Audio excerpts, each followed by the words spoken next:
Hello guys, welcome back to the channel. In this today's tutorial, I'm going to show you how to change app permission on Android phone. Alright guys, first of all, open your settings application on your Android phone. Then you're going to scroll down until you find the app setting. So this is the app setting. You have to tap on it.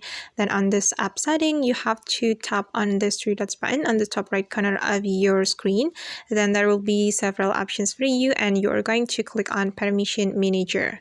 And here's you can change your app permission. So for example, I'm just going to select the location permission. So just tap on the location and just wait for a moment guys.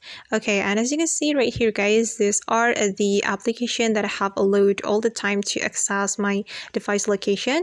And if you want to change it, you can simply tap on the application. For example, I'm going to tap on weather.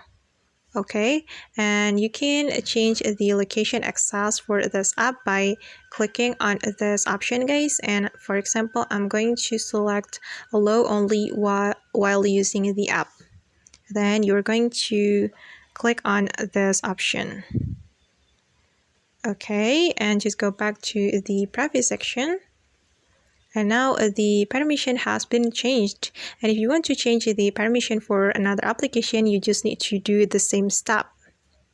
And alright guys, that's how we can change the app permission on Android phone. I hope this tutorial will be helpful for you. Thank you so much for watching and see you on the next video.